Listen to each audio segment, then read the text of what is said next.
Hello everyone, જય શ્રી કૃષ્ણ. આપણે ગયા લેક્ચરમાં તેરી હે ઝમી આ કવિતા વિશે સમજેલા, બરાબર ને? તો હવે આજે આપણે એનો સ્વાધ્યાય કરવાના છીએ. તો સૌથી પહેલા સમજી લઈએ, થોડું રિવિઝન કરી લઈએ કે આ કવિતામાં આપણે શું સમજેલા. તો અહીંયા लिखेલું છે, जब संकट से बचने का कोई उपाय नहीं सूझता तब हमें ईश्वर की याद आती है. वह सर्वशक्तिमान और दयालु है. वह हमें मुसीबत से छुटकारा दिला सकता है. तेरी है जमी प्रार्थना में ईश्वर के प्रति ऐसा ही विश्वास प्रकट हुआ है. એટલે કે જ્યારે આપણે સંકટથી બચવું હોય અને કોઈ ઉપાય ન મળતો હોય ત્યારે આપણને ઈશ્વરનો યાદ આવે છે. કેમ કે શું કામ યાદ આવે છે? કેમ કે ભગવાન સૌથી સર્વશક્તિમાન છે અને દયાળુ છે. આપણા કોઈ પણ પ્રકારના મુસીબતથી આપણને છુટકારો દેવડાવવા માટે સક્ષમ છે. તો કવિએ તેરી હે ઝમી નામની કવિતામાં આપણને એ વિશે વિશ્વાસ પ્રકટ કર્યો છે અને સમજાવ્યું છે. તો હવે કવિતાનો થોડો अर्थ समझी लइए. हे ईश्वर, यह सारी धरती तुम्हारी है और यह आकाश भी तुम्हारा है. तुम बड़े दयालु हो.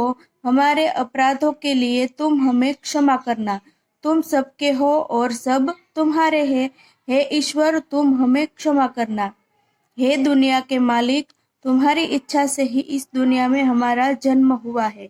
तुम्हारी कृपा से ही हमें शरीर और प्राण मिले हैं. तुम हम पर अपनी दया दृष्टि बनाए रखना. हम किस हाल में है इसकी हमेशा खबर रखना. તો પેલી કડીમાં કવિએ શું કહ્યું છે કે હે ઈશ્વર, આ આખી ધરતી અને આકાશ તમારું જ બનાવેલું છે. તમે ખૂબ જ દયાળુ છો અને અમારા દરેક અપરાધોને ક્ષમા કરજો. તમે સૌના છો અને સૌ તમારા છે. હે ઈશ્વર, તમે બધાને ક્ષમા કરજો. પછી બીજી કડીમાં કવિએ શું કહ્યું છે કે હે દુનિયા કે માલિક, तुम्हारी इच्छा से ही इस दुनिया में हमारा जन्म हुआ है. એટલે કે આપણે દુનિયામાં આવ્યા છીએ તો ભગવાનની ઈચ્છાથી જન્મ લીધો છે ને. તો ભગવાનની ઈચ્છાથી આપણે દુનિયા પર જન્મ લઈ શક્યા છીએ અને ભગવાનની જ કૃપાથી આપણને શરીર મળ્યો છે અને પ્રાણ મળ્યા છે. તો ભગવાનને કહે છે કવિ કે તમે અમારા પર તમારી દયા દ્રષ્ટિ બનાવી રાખજો. અમે કેવી હાલતમાં છીએ એના ઉપર હંમેશા તમારી નજર રાખજો અને અમારું ધ્યાન રાખજો. પછી ત્રીજી કડી, તો ત્રીજી કડીમાં શું કહે છે? હે ઈશ્વર, तुम चाहो तो हमें जीवित रखो या मार डालो. आज हम सब तुम्हारे आगे सिर झुकाकर खड़े हैं, यानी तुम्हारी शरण में है. हे सर्वशक्तिमान, तुम चाहो तो हम पर आई हर आफत दूर कर सकते हो. તો શું કહે છે કવિ કે આ દુનિયામાં કોઈ પણ વ્યક્તિને જીવવું છે કે મરવું છે એ કોણ નક્કી કરે છે? તો કે ભગવાન નક્કી કરે છે. તો ભગવાન ઈચ્છે તો આપણે જીવતા રહી શકીએ અથવા ભગવાન ઈચ્છે તો આપણને આપણો પ્રાણ લઈ પણ લે. આજ હમ સબ તુમ્હારે આગળ સિર ઝુકાકર ખડે, એટલે કે ભગવાનની ચરણોમાં આપણે માથું ઝુકાવીને ઊભા રહ્યા છીએ. અને હે સર્વશક્તિમાન, તમે અમારા ઉપર આવતી કોઈ પણ આફતને દૂર કરી શકો છો. બરાબર? તો કવિતામાં આ રીતે સમજાવેલું કવિએ. હવે આપણે આગળ વધીએ. પ્રશ્ન 1. तो आमा શું છે કે निम्नलिखित प्रत्येक प्रश्न के उत्तर के लिए दिए गए विकल्पों में से सही विकल्प चुनकर उसका क्रम अक्षर प्रश्न के सामने दिए गए बॉक्स में लिखिए. એટલે કે એક સવાલ આપ્યો છે, એની નીચે થોડા ઓપ્શન આપ્યા છે. તો સવાલના જવાબ તરીકે જે ઓપ્શન બંધ બેસતો હોય એની આગળનો અક્ષર એટલે કે A, B, C અથવા D અહીંયા આપેલા બોક્સમાં લખવાનો છે. બરાબર? तो पहलो सवाल छे, हम दुनिया में खाली जगह की मर्जी से आए हैं. तो एना जवाब में शुं आवे? खुदा की मर्जी से. तो ऑप्शन बी. तो अहींया बॉक्स में लखवानुं बी. पछी बीजो सवाल, हमें खुदा की खाली जगह से शरीर और प्राण मिले हैं. तो शुं आवशे जवाब में? रहमत. तो ऑप्शन ए. पछी सवाल 3, कवि चाहता है कि खुदा हम सब पर अपनी खाली जगह रखे। तो શું આવે કે નજર રખે એટલે કે આપણું ધ્યાન રાખે, તો ઓપ્શન બી। પછી ચોથું છે खुदा चाहे तो हर खाली जगह को टाल सकते हैं। તો એના જવાબમાં આવશે આફત को। ભગવાન ઈચ્છે તો દરેક આફતને ટાળી શકે ને, એટલે જવાબ આવશે આફત। તો એમાં છે ઓપ્શન बी। હવે પ્રશ્ન 2, कोष्ठक में से उचित शब्द चुनकर रिक्त स्थानों की पूर्ति कीजिए। रिक्त स्थान એટલે કે ખાલી જગ્યા। તો અહીંયા કોષ્ટકમાં થોડાક શબ્દો આપેલા છે અને અહીંયા વાક્યો આપેલા છે। તો વાક્યમાં જે ખાલી જગ્યા છે તે આ ચાર શબ્દોમાંથી જે શબ્દ બંધ બેસતો હોય તે લખવાનો છે। તો સૌથી પહેલું છે તું હે બડા ખાલી જગ્યા તું બક્ષિશ કર। તો શું આવશે મહેરબા। પછી બીજું છે हम किस हाल में है इसकी तुम खाली जगह रखना। तो के खबर रखना। तू चाहे तो खाली जगह रखे। तो के हमें रखे। तेरे आगे झुका के खाली जगह हम खड़े हैं। तो के सर। પછી પ્રશ્ન 3, સહી વાક્યાંશ ચૂનકર વિધાનો કો પૂર્ણ કીજીએ। વાક્યાંશ એટલે કે વાક્યનો અંશ। આખા વાક્યનો એક અંશ આપેલો છે અને બીજો અંશ 3 ઓપ્શનમાંથી આપણે લખવાનો છે। એક અંશ છૂટો પડી ગયેલો છે, એ 3 ઓપ્શનમાંથી કયો છે એ આપણે શોધવાનો છે। तो सवाल છે ईश्वर हमारे गुनाहों को माफ कर देता है क्योंकि खाली जगह। तो હવે બાકી રહેલો અંશ શું હોઈ શકે કે वह बड़ा मेहरबान यानी कि दयालु है। પછી બીજો સવાલ हम ईश्वर के सामने सिर झुकाकर खड़े हैं क्योंकि वह सर्वशक्तिमान है। बराबर। હવે પ્રશ્ન 4, निम्नलिखित प्रश्नों के उत्तर एक एक वाक्य में लिखिए। એટલે એક એક વાક્યમાં જવાબ લખવાનો છે। તો પ્રથમ પ્રશ્ન છે કવિ ઈશ્વર से बख्शने के लिए क्यों कहते हैं। तो જવાબમાં શું આવી શકે कवि ईश्वर से अपने गुनाहों को बख्शने के लिए कह रहे हैं। બીજો સવાલ છે ईश्वर से हमें क्या क्या मिला है। तो के ईश्वर से हमें शरीर और प्राण मिले हैं। ત્રીજો સવાલ છે कवि ईश्वर के सामने कैसे खड़े हैं। ईश्वर के सामने कवि अपना सर झुकाकर खड़े हैं। चौथा सवाल ईश्वर हर आफत को क्यों टाल सकते हैं। ईश्वर हर आफत को टाल सकते हैं क्योंकि वह सर्वशक्तिमान है। હવે પ્રશ્ન 5, निम्नलिखित प्रश्नों के उत्तर 2-3 वाक्यों में लिखिए। હવે પહેલા એક એક વાક્યમાં લખ્યો તો હવે થોડોક લાંબો જવાબ આપવાનો એટલે કે 2-3 વાક્યમાં લખવાનો। તો પહેલો સવાલ છે કવિ ने किसे मालिक कहा है और क्यों। तो के कवि ने ईश्वर को मालिक कहा है क्योंकि यह धरती और आकाश उसी ने बनाया है। बराबर। પછી બીજો સવાલ आप भगवान से क्या प्रार्थना करते हैं। तो के हम भगवान से यह प्रार्थना करते हैं कि वह लोगों पर अपनी कृपा दृष्टि बनाए रखे। लोग किस हालत में है इसकी वह हमेशा खबर लेते रहे। ત્રીજો સવાल भिन्न भिन्न धर्म के लोग प्रार्थना करने कहाँ कहाँ जाते हैं। तो जवाब आवे भिन्न भिन्न धर्म के लोग अपने अपने पूजा स्थानों में प्रार्थना करने जाते हैं। हिंदू मंदिर में, मुसलमान मस्जिद में, ईसाई चर्च में, सिख गुरुद्वारे में और पारसी अगियारी में प्रार्थना करने जाते हैं। હવે પ્રશ્ન 6, निम्नलिखित प्रश्नों के उत्तर लिखिए। पहला सवाल है आपके मत से सृष्टि में सर्वोपरि कौन है, क्यों। मेरे मत से ईश्वर ही सृष्टि में सबसे सर्वोपरि है क्योंकि वह जिसे बचाना चाहे उसे कोई मार नहीं सकता और वो जिसे मारना चाहे उसे कोई बचा नहीं सकता। હવે બીજો સવાલ कवि ईश्वर से क्या चाहते हैं। कवि ईश्वर से चाहते हैं कि वह लोगों के अपराधों को क्षमा कर दे, हमेशा लोगों पर अपनी कृपा दृष्टि बनाए रखे, लोग किस हालत में है इसकी खबर रखे और आफतों को दूर रखे।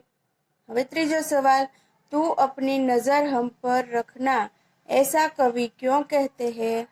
ईश्वर की इच्छा से ही दुनिया में हमारा जन्म हुआ है, उनकी वजह से यह शरीर और प्राण मिले हैं। हमारा जीवन उसी के भरोसे है, क्योंकि वही हमारा रखवाला है। इसलिए कवि ईश्वर से हम पर नजर रखने को कहते हैं। હવે चौथा सवाल, कवि किसे सबसे ताकत वाला मानते हैं, क्यों? कवि ईश्वर को सबसे ताकतवर मानते हैं। ईश्वर सर्वशक्तिमान है और सब कुछ कर सकते हैं। वह जिसे चाहे उसे जीवन दे सकते हैं और जिसका चाहे उसका जीवन ले सकते हैं। वह हर आफत को दूर करने में समर्थ है। इसलिए कवि ईश्वर को सबसे ताकत वाला मानते हैं। હવે પાંચમો સવાલ, कवि खुदा से क्या कहना चाहते हैं? तो जवाब आवशे, कवि खुदा से कहते हैं कि वह सर्वशक्तिमान और दयालु है। हम सभी लोग उनके सामने सर झुकाकर खड़े हैं। वह सब पर कृपा दृष्टि बनाए रखे और लोगों पर आई आपत्ति दूर करते रहे। प्रश्न 7, इस चित्र की मदद से एक कविता की रचना कीजिए। तो चित्र में શું આપ્યું છે? સૂર્ય દેવતા। તો સૂર્ય દેવતા વિશે એક કવિતા બનાવવાની। તો અહીં આપણે બનાવીએ, हे सूर्य देवता, हे जीवन दाता, तुम हो हमारे पिता और माता, तुमसे होती है सुबह और शाम, तुम ही देखते हो हमारे सब काम, धरती का कण कण तुम्हारे गुण गाता, तुमसे बड़ा है कोई न दानी, तुमसे मिलते प्रकाश और पानी। प्रश्न 8, निम्नलिखित शब्दों का वचन परिवर्तन कीजिए।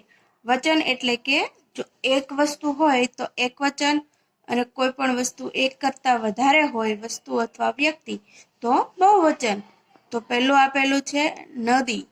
નદી એટલે એક નદી હોય ત્યારે નદી કહેવાય, અને એક કરતા વધારે નદી હોય ત્યારે શું કહેવાય? નદિયા। તો એનું વચન પરિવર્તન થયું, એક નદી અને એક કરતા વધારે નદી તો નદિયા। એ રીતે કિતાબ તો કિતાબે, એક ચોપડી હોય તો કહેવાય કિતાબ, એક કરતા વધારે હોય તો કિતાબે। ત્રીજું દરવાજે, તો એક કરતા વધારે દરવાજા હોય ત્યારે દરવાજે કહેવાય, અને એક જ દરવાજો હોય ત્યારે શું કહેવાય? દરવાજા। ચોથું કલા, તો એક કળાને કહેવાય કલા અને એક કરતા વધારે હોય તો શું કહેવાય? કલાએ। પછી કૌવા, તો એક કાગડો એક હોય તો કૌવા અને એક કરતા વધારે હોય તો કૌવે। છઠ્ઠું ધાતુએ, એક કરતા વધારે ધાતુ હોય ત્યારે ધાતુએ કહેવાય, તો એક ધાતુ હોય ત્યારે શું કહેવાય? ધાતુ। પછી સાતમું સડકે, તો એક કરતા વધારે સડક હોય ત્યારે સડકે કહેવાય, તો એનું વચન પરિવર્તન થતા એ એક વચનથી જશે એટલે સડક। પછી કુત્તા, તો એક કૂતરું હોય ત્યારે કુત્તા કહેવાય, તો એક કરતા વધારે કૂતરા હોય તો શું કહેવાય? તો કે કુત્તે। પછી નવમું કમરા, એક જ રૂમ હોય, એક જ ઓરડો હોય એને કમરા કહેવાય, એક કરતા વધારે ઓરડાને કહેવાય કમરે। 10મું આંખ, એક આંખને કહેવાય આંખ, અને બે અથવા બેથી વધારે આંખોને શું કહેવાય? આંખે। પછી મહિલા, એક જ મહિલા હોય ત્યારે મહિલા કહેવાય, એક કરતા વધારે મહિલા હોય ત્યારે મહિલાએ। પછી મછલી, તો એક માછલી હોય ત્યારે મછલી, એક કરતા વધારે માછલી હોય ત્યારે મછલિયા। प्रश्न 9, निम्नलिखित उपसर्गों के योग से 3-3 शब्द बनाइए। એટલે કે એક શબ્દ અથવા તો અક્ષર આપવામાં આવ્યો છે એનાથી શરૂ થતા હોય એવા 3-3 શબ્દો લખવાના છે। સૌથી પહેલા શું આપ્યું છે? ચૌ, તો ચૌથી શરૂ થતું હોય એવા 3 શબ્દો લખવાના।